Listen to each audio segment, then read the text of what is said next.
Hi there and welcome back to MassiveSynth.com tutorials. This month's tutorials are going to be geared around making glitch hop sounds using Massive, starting today with a remake tutorial of the Elliot Lipp bassline sound from his track The Sunset. This is actually a request come in for this track, and I think the request was regarding the kind of snip down sound just before the bass line kicks in, which is I don't think was done using Massive, so I'm going to come to that sound quickly at the end of the tutorial. But I thought the bass line that kicks in afterwards is a really nice bass sound and want to try and recreate using Massive, so this is the sound we're going to be making.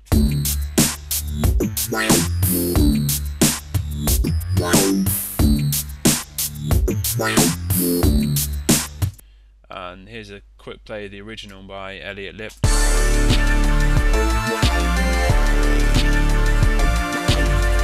So there's quite a lot of automation going on there that I'll maybe come to afterwards. I struggled to get the shape of the sound exactly as it was in the original, so I had to use a bit of automation to do that.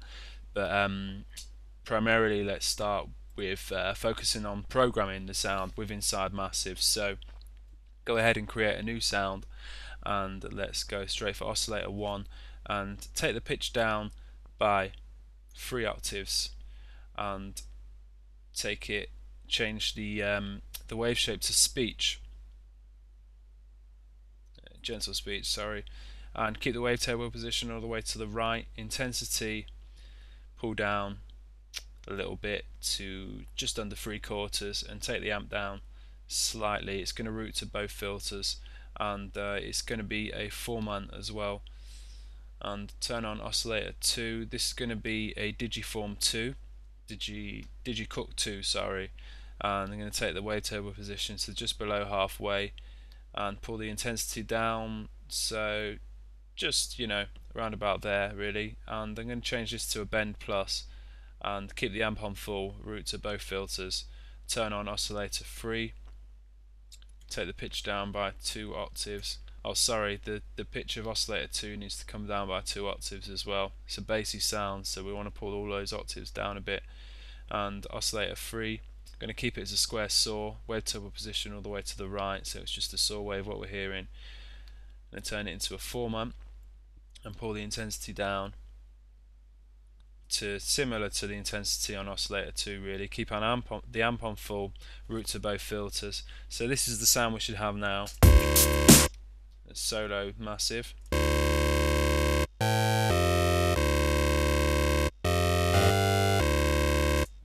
Okay, so let's program these filters now. So for filter 1 we're going to have a daft filter. Going to keep the cutoff there really and push the resonance up a tiny amount.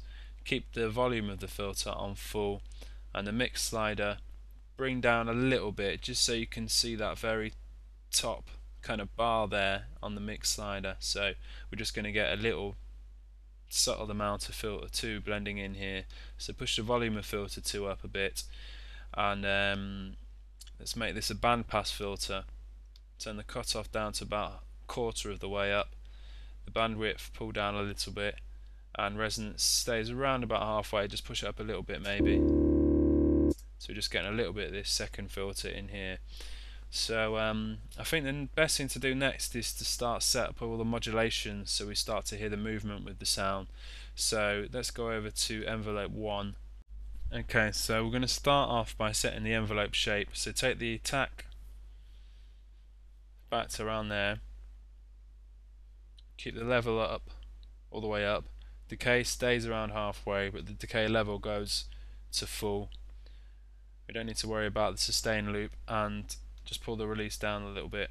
So we've got something like that, and then this envelope can modulate the intensity, or in this case it's going to be the 4-month shift because this oscillator is a 4-month, and pull the modulation down to around about there, and do a similar thing for oscillator 3.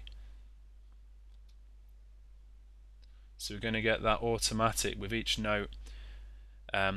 Put the trigger 0 reset on as well, so it re-triggers the envelope which each new key is pressed, which is what we want, this consistent sound really. So it's just going to take the 4-month shift down as the sound goes along now. can hear that there. And also envelope 1, we're going to modulate the cutoff of filter 2, so it's going to sweep this bandwidth that we've set here with a high resonance. It's going to sweep across that, so almost getting a bit of a vowel type effect now with the sound. And also envelope 1 is going to modulate the resonance in this direction, pulling it down.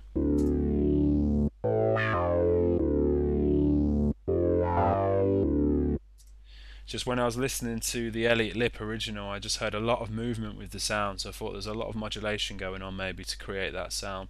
So I think that's it for the envelope 1 modulation. So let's go and move on to envelope 2 now, and this is just going to create a bit of a pluck with the sound. So we want quite a fast attack, pull the level right down, and decay just above quarter of the way, or around about quarter of the way, and pull the level of the attack down, so we've got something like that. And then we're going to modulate the pitch of the oscillators with this, and push the modulation amount up by 12.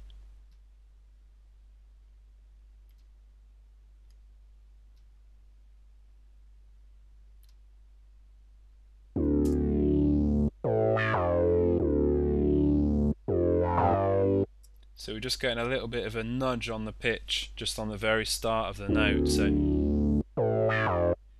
I can turn this off by just taking this attack level down. So it's quite subtle, but it's just giving us a little bit of a percussive edge with the sound. So next thing is envelope 3, and this is actually going to be modulating in inserts. So let's get this insert in here. Insert 1 is going to be a sample and hold, and I'm going to take the dry wet up to full and the pitch up to about 3/4 of the way. So again, that really raspy sort of bit crushed top end there, but I wanted a bit of movement with that top end, so I was going to use envelope 3 to kind of create that movement on the sample and hold.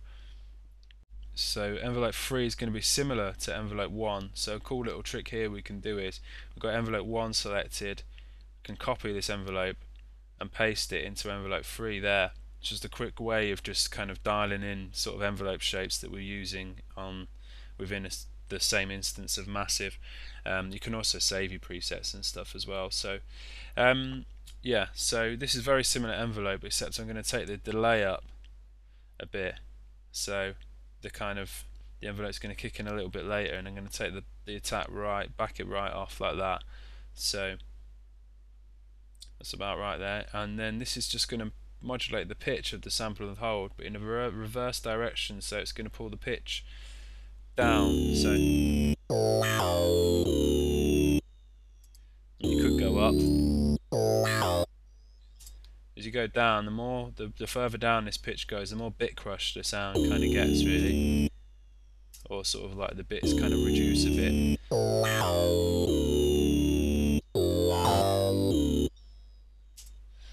Right then, okay, whilst we're here we can turn the feedback on, just warm the sound a little bit, and the modulation oscillator, can turn that on, take the pitch down by 2 octaves, and going to look at the phase. That's the only thing we're going to have activated out of these 4 modes, and this is going to modulate the phase of oscillator 2. Just making a little bit dirty, really. Just pull the amount down from halfway just to round about there. Okay, next thing we want to dial in really is, well, we can set the amp envelope up actually, and we just want, for this, we just want a slightly sharper attack, and then just pull the sustain down a little bit. Maybe push the release up a bit.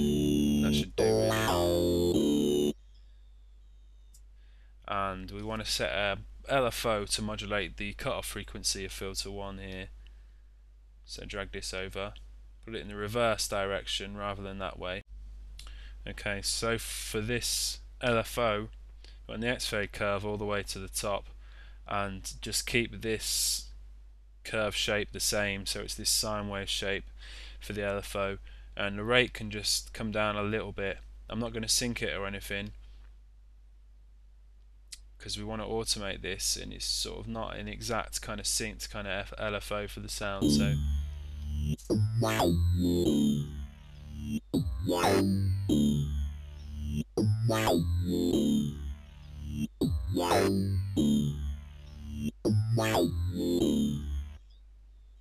of course I've got the automation on there already, so editing in this rate is kind of irrelevant really for this instance. But if you wanted to copy the automation here, this is the rate automation I've got here, just to kind of create that shape with the sound. I've also got filter 1, the resonance kind of comes up a little bit towards the end, just to give it a little bit more kind of like that high resonance sort of sound towards the end. And also the cutoff opens slightly in sections.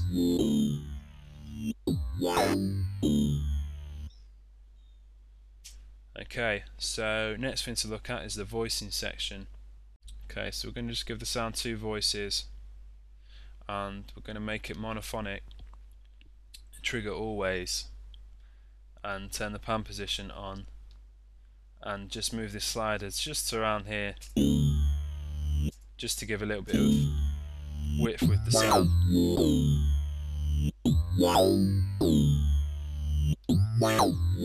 Take this glide off.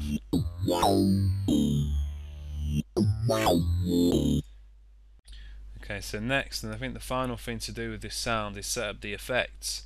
So for effect 1, I want a Brawner tube.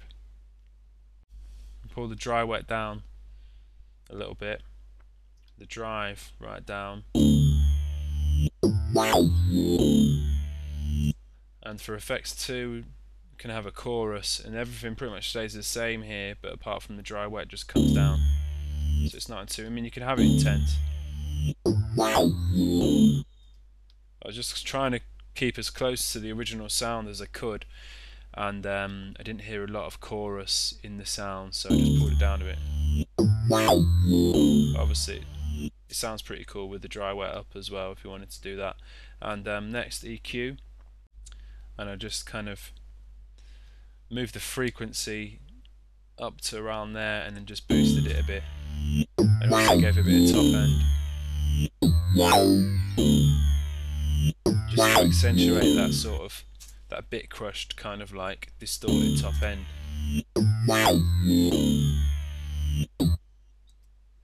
And glue these together if you wanted to see. They're the MIDI notes I was using for this riff.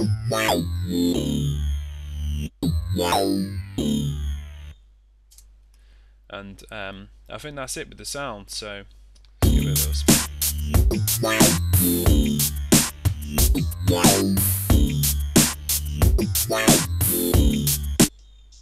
Okay, so there you have it. It's kind of a recreation, not exact, of the Elliot Lipp Sunset bass. And of course, yeah, the request come in for this snip down sound here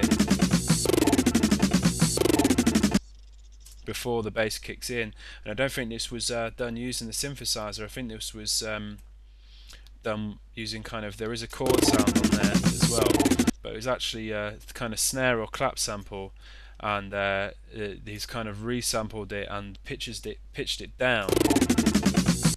So it's kind of like a shift downwards with the pitch of that sample. But also I noticed when I put it into Logic that there is quite a big shuffle on the sound as well.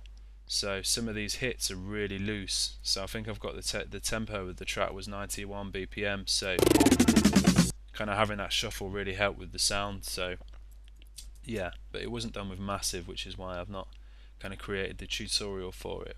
So yeah, that's it with the sound really. I hope you enjoyed that tutorial.